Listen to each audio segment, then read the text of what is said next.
You know, it's funny, Ross. I actually thought that the Eagles ran, and maybe for the first time this year, a number of really good pass game concepts. And that's something we've not been able to talk about very much this year. And I thought that they did a good job with that. You're tuned in to the Ross Tucker Football Podcast, guiding your gridiron journey, none other than your host, former NFL lineman, Ross Tucker.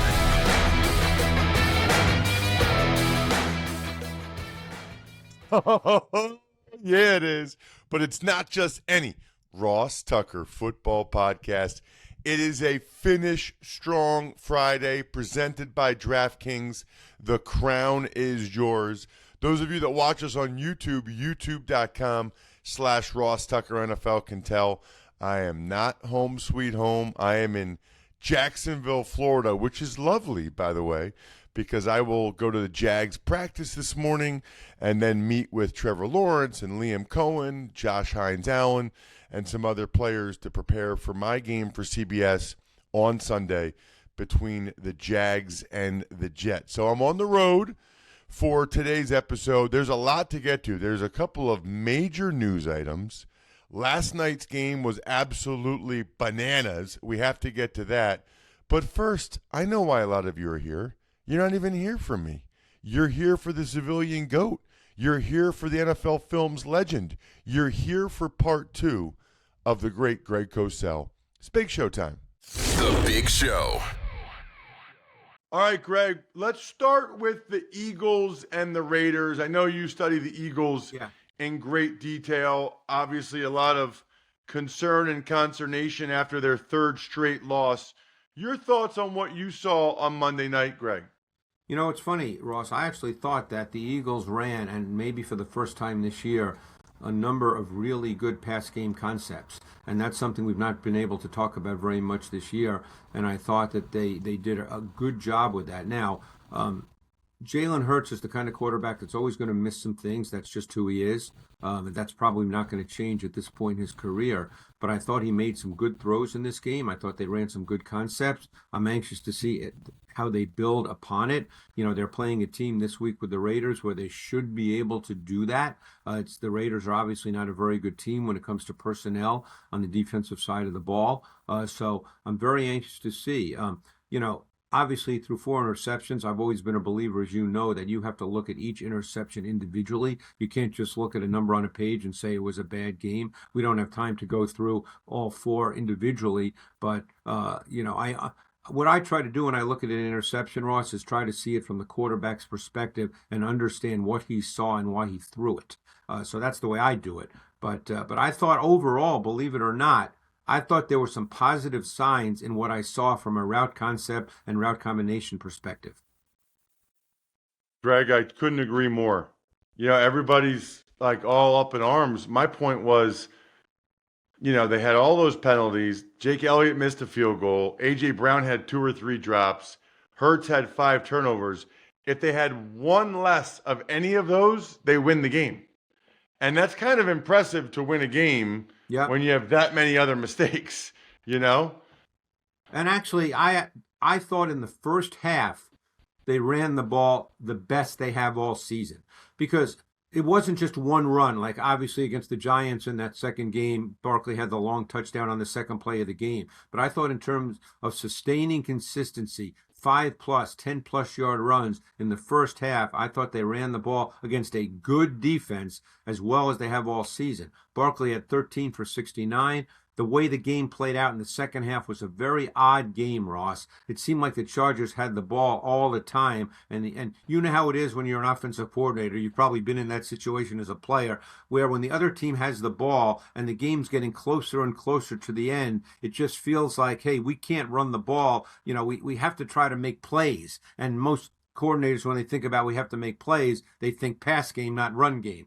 But I thought in the first half they ran the ball very well. What are your thoughts, Greg, on one of the big ones this weekend? It's the Packers and the Broncos. Yeah, this is a fascinating game. The Packers are in some ways kind of an old school offense. They want to run the ball with power and sort of sustaining grindability. I don't even know if that's a word, but I think people know what I mean. Because Jacobs is not really a breakaway back at this point in his career, but he's a grinder and he's physical and he's tough and he gets hard yards. And then they want to throw the ball down the field. That's ideally what they would like to do. Now, where Love has improved tremendously, I think, is he's much more calculated and controlled in taking shorter throws and being a sustaining quarterback as opposed to the reckless throws that maybe in his first year that he made. And don't forget, he's only in his third year as a starter. People forget that. He's still growing into the position. Now they're playing a very, very good defense. It'll be interesting to see how they choose to attack. I mean, this is a defense that certainly can rush the quarterback, and they're fast, they're explosive on defense, they're violent on defense. To me, this is a really, really good matchup on that side of the ball. I like the Packers defense too. So do I. I think the Packers defense is kind of underrated. Watching their linebackers fly around. Yes. Micah is Micah. You know, I think their corners are probably better than people give them credit for. I kind of like the Packers on that side of the ball. Great point. I think their front six, front seven's really good. They're using Micah the way, in a sense, he was used in Dallas, moving him around and looking for matchups. It works. You're right about their linebackers. The Cooper in his second year from A&M, he's an explosive athlete. Probably doesn't get talked about a lot, but they're a good defense. Very good with their front. Let's talk Lions and Rams. The Rams are really, I would imagine for you, just an incredibly fun, magical team to watch with the way they operate. Sometimes it looks like there's not even a defense out there. It's really wild. And then I got to tell you, go ahead. The Rams to me are one of the most fun to watch because also of the way they grow and evolve over the course of a season. Through the first 6 weeks of the season, they didn't play one snap with three tight ends. Starting week 7, 13 personnel, meaning three tight ends, has become almost a foundational personnel package for them. And their first down work out of 13 personnel, their first down production since week 7 out of 13 personnel has been ridiculously good. The run game's been phenomenal on first down out of 13. Puka Nacua never played out of 13 until this past week, and they put him in as the single receiver, and he caught a 32-yarder on a seam route. So they're a fascinating offense. You know, McVay is just one of those mad scientist thinkers. You know, he's constantly looking to evolve and change and grow, and they've done an unbelievable job with 13 personnel because you know what you're going to get from the defense when the defense is in base personnel. It's much more predictable, both from a front standpoint and a coverage standpoint. As for the Lions, Greg, you know what? I give them a lot of credit for beating the Cowboys last Thursday night. But then one of my favorite players in the NFL, they lose for the season, Brian Branch. Yeah. I love Brian Branch. Yeah, I do too. And now he's done for the year. I just don't know. We talked yesterday's show. They had to pick up Jalen Mills off of waivers as a safety. I just don't know how many more of these injuries they can sustain and still keep it going. Yeah, well, on the defensive side of the ball, you're 100% right. Their offense, there's not a lot of mystery to their offense. Their Goff plays under center a lot. Their conventional play-action game, meaning the quarterback under center, that's a foundation of what they do. He's got the second most play-action dropbacks under center in the league, and he's really, really good at it. By the way, it's Stafford who has the most. So that's who they are, and that's how they want to play.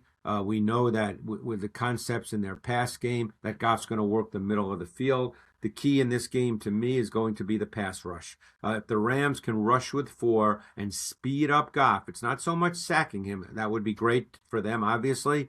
But if they can speed him up, because Goff is a old-school pocket quarterback, then obviously his game changes a bit. So that, to me, is a critical matchup in this game. Greg, let's talk about the Carolina Panthers and the New Orleans Saints. The Panthers coming off a bye, so Yep. I don't know if you have anything enlightening about them, but I know a lot of people have been anxious to get your thoughts on Tyler Shuck. He's played a few games now, coming off a big win in Tampa. You were about as high on him as anyone, Greg, Yep. during the pre-draft process. I think you're the first person that even mentioned him to me. You said that on video, you thought he was the second best quarterback prospect behind Cam Ward.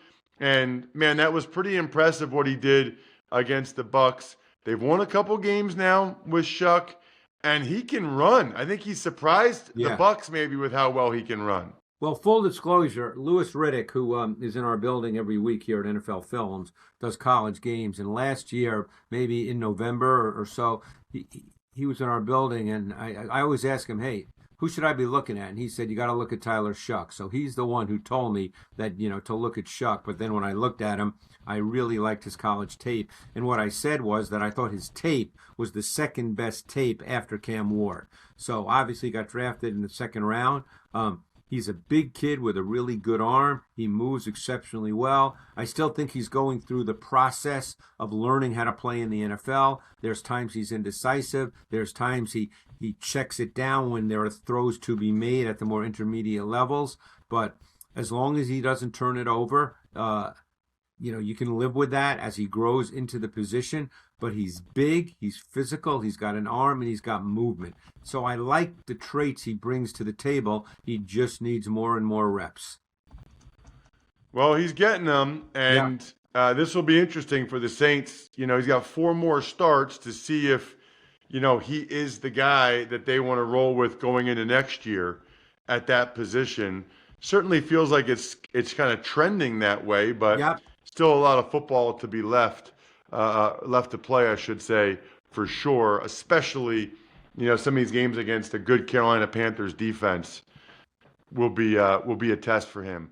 All right, we got a few more games to get to, including the Colts and the Seahawks. Now, we still don't know for sure who the starting quarterback will be for the Colts. Could be Riley Leonard, could be Phillip Rivers. At any rate, Greg, it's really, really upsetting what happened to Daniel Jones. Very. It's so disappointing that Richardson's not healthy to even, be there to see what he can do the last month. So now they got a late-round rookie or a 44-year-old guy that hasn't played in 5 years. Yeah, I don't know what to say about that. I mean, the bottom line is, and Phillip Rivers was one of my favorite quarterbacks since I've been watching tape beginning in, 91 or 92. And I love Phillip Rivers, but his last year in the league, he just couldn't throw. And so I don't know what that means now. But I think the Seahawks are one of the most fascinating teams in the league right now. Their defense is really, really good. Another team that's a major part of that trend with Big Nickel, the rookie Nick Emenwari, who, as you might recall, I loved coming out of South Carolina, is now a major part of what they do. He literally does not come off the field. So Big Nickel is in many ways their base defense. So he's been a big factor with his alignment versatility, his multidimensional traits. Their front has played really, really well. They just got Love back at safety. They kind of worked him in this week, and he'll, I'm sure, be back, more and more. This is a really good defense, and I kind of love what Mike McDonald does. He's really good with what he shows with his fronts, his front presentations. He understands how teams protect, so he attacks and breaks down protections. He's not a high percentage blitzer, but he's good at it when he does, and he uses defensive backs as part of his pressure schemes. They are a really, really good defense. And Ross, about defense, you notice this when you watch defense. This team flies around and they make a ton of plays in pursuit. Guys never give up. They fly around. It's fun to watch. You know what's interesting, Greg? I'm not sure if it's because they haven't played many primetime games or they're kind of in the Pacific Northwest. I mean, they are in the Pacific Northwest. Or because Darnold's their quarterback.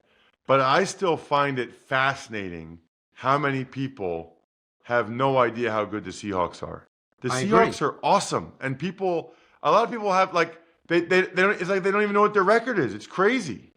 No, they're very, and look, we've talked about Darnold many times. We will again, but I really wanted to make it a point today to mention their defense.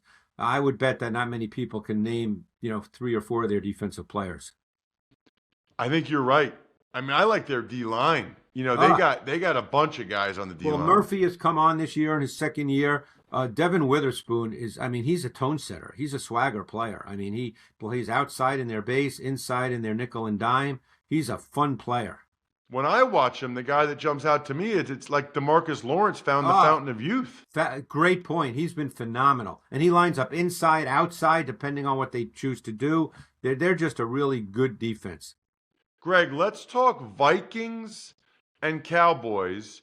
I guess J.J. McCarthy's good again, Greg. We alternate, we go every couple weeks with J.J. McCarthy. He was bad for a month, but now he's good again because they beat the Commanders 31-0. Well, see, that's the problem, Ross. And look, you do it, I do it. We have to talk about this stuff every week. So people think when you talk about a guy that you have to make, a definitive statement about a guy's career based on each week. And you know me, I just don't do that. You can't. You have to let a guy play and get a lot of snaps and let it build up over time. Now, this was a game where, McCarthy actually made a couple of very, very good throws. I thought his 18-yard touchdown to Oliver was a seam throw, good ball. I thought he had a 21-yarder to Addison versus cover 2, which was a really good ball, well thrown with good timing and anticipation. He made some good throws, but it was also the kind of game where he wasn't really asked to do a lot because of the way the game played out. So, I'm not going to sit here now and say, J.J. McCarthy is going to be a great player. I don't know what he's going to be. He's had ups and downs. He needs to keep playing more football. He hasn't played enough football. Yeah. Do you see things that you like? Yes. Do you see things that need to be cleaned up and worked on? Yes. I don't know where that balance is going to fall because he doesn't have enough reps to know the answer to that. It's a terrific point. What about the Cowboys? I guess the question I have there, Greg, obviously Dak has played really, really well. Their offense is very good. CeeDee Lamb goes down with the concussion. I think he'll be back this week. A lot of focus for the Cowboys this week was on George Pickens and his performance in the Thursday night game last week against the Lions. I don't know what to say about that, Greg, and maybe you don't either, other than, I'll say two things. On the one hand, he's always sort of been erratic, enigmatic. You don't know what you're going to get. On the other hand, I will say this. Sometimes receivers, if they see that there's a safety over top, if they see they're being bracketed, if they see they're being doubled, they're not expecting the ball. And it was very clear to me that there were several balls thrown his way that because of the coverage, he did not think Dak was coming to him, but Dak came to him anyway. Right. And I never want to get into a guy's head, and I never want to say a guy's not competing because that is the ultimate knock on a player. I would never do that. So I'm not going to go there. He's super gifted. I mean, you could easily make the argument, as I have, that in terms of pure gifts as a receiver, he's top 5 in the league. And by the way, I think he's second or third in the league in yards this year, so it's not as if that he doesn't have production. Dak Prescott, to me, has been a really interesting guy to watch throughout the course of his career. He's probably close to is he a 10-year player now? It seems like he's been playing for a long time. But, he plays with the mentality of a higher level pocket quarterback. He's patient. He's willing to make late in the down throws from muddied and squeezed pockets. He knows there's times he's going to get hit. He's tough in the pocket. I mean, he's just a very professional quarterback. Is he a top 3 or 4? No, but he's just a very professional quarterback. And for someone who has been taught the quarterback position by really some of the giants in the game, fortunately, in my career, I just really appreciate the way Prescott plays. Love it. Let's talk Monday Night Football. Two teams coming off big wins. The Dolphins, they just keep winning. Yeah. And the Steelers, what got into the Steelers? It's like they were listening to you last week, Greg, about Darnell Washington being their number 1 target, and they came out and looked a lot different offensively, I thought. They threw the ball outside the numbers vertically to Metcalf, to Austin, and they connected on those. And, I think when you have a Metcalf who can run, I mean he's 6'4", 230 and can run, you have to take those shots. I'd still like to see them work the middle of the field more. But I think you have to be aggressive at times with your pass game.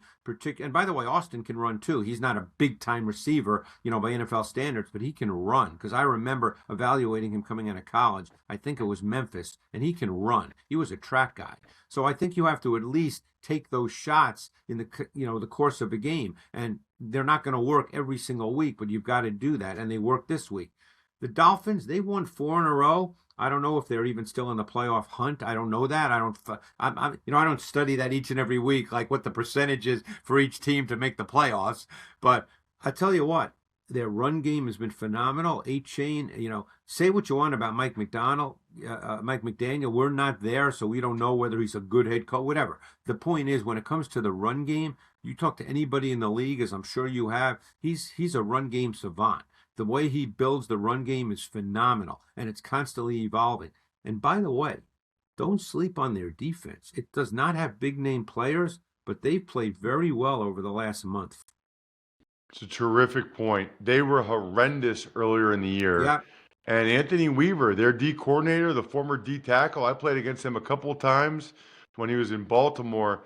He has really gotten those guys to play hard, to play much better. They've kind of figured out who they are and what they are, and Yep. I give them a tremendous amount of credit. Absolutely love talking with Greg Cosell every week. Certainly you should check him out on social media at Greg Cosell. He's the man. That way you know everything he's up to each and every week, including the NFL matchup show on the weekends. Does a terrific job with that with Sal Powell and Darius Butler. Thank you so much, as always, for the time, Greg. Really appreciate it. Thanks, Ross. That was a lot of fun. Appreciate it. All right, let's dive into the news. But first, you guys already know that the Game Time app is by far the best app for getting tickets, really for anything, but especially NFL or comedy or concerts. But what about football? What, did they just come up with the groups for the World Cup I saw last week? So now you know what group each country's in? Immediately take the guesswork out of buying soccer tickets with Game Time. Download the Game Time app, create an account, and use code ROSS for $20 off your first purchase. Terms apply, so again, create an account and redeem code ROSS for $20 off. Swipe, tap, ticket, go. Download the Game Time app today. Huge fan. You know the fees. They're all included. You can see the view from your seat. Plus, they got the lowest price guarantee. Get ahead of the game with these World Cup tickets. Get the Game Time app. Use code ROSS for $20 off. All right, here's the deal.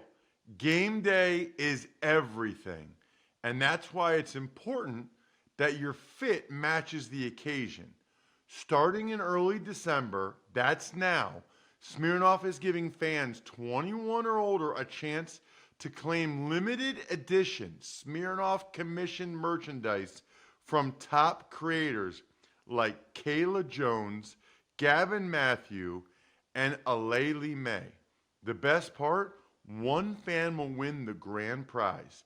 A trip to San Francisco during Super Bowl 60 weekend, where one fan will win Alayli May's one-of-one game day jacket.